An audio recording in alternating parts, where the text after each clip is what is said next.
na karibu kwenye meza yetu ya habari. Leo ikiwa tarehe 2 mwezi wa 7 mwaka 2026. Kama walivyosema wahenga, siku njema huanza na siku njema. Hapa nipo Isibania Primary School na nina mwana coach anayesimamia michezo wa Reverend David Duvesco. Labda tumuulize maswali machache. Unafurahi kuona Duvesco imeshinda? Asante sana mtangazaji. Kwa majina mimi naitwa Mwalimu Catherine, mimi ndio nasimamia michezo katika shule ya Duvesco. Tumefurahia siku ya leo, wanafunzi wetu wamecheza vizuri, wameweza kuibuka washindi katika michezo mbalimbali na tunasonga mbele kwenye kitengo kingine. Naam, hapo uliposikia akishasema watasonga mbele kwa kitengo kingine, mna uhakika eti kwamba mtaenda kaunti? Ndio, tuna uhakika kwa sababu tumefanya mazoezi ya kutosha. Na je, mna hakika eti kwamba mtakuwa na nambari 1?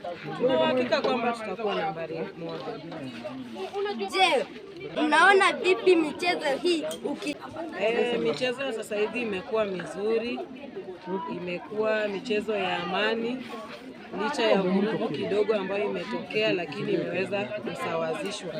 Michezo imekuwa mizuri, wanafunzi wamefurahia na tumemaliza vizuri. Tunataka kujua changamoto zipi mmezipitia hii michezo. Changamoto ambazo tumezipitia kwanza ni hali ya hewa. Mvua ilinyesha kidogo tukiendelea na michezo. Pia katika kitengo cha usalama tumeweza kushuhudia vurugu kutoka kwa wananchi ambao walikuwa wamekuja kushuhudia michezo, na changamoto nyingine ni uwanja ambao haukuwa wastani, lakini tunatumaini siku zijazo changamoto hizo zitaweza kuangaliwa. Naam, hapo uliposikia amesema hali ya hewa ilibadilika na pia uwanja huu sio sawa wanafunzi kucheza. Niite Pressure za Chola nikiripotia shule ya Duvesco.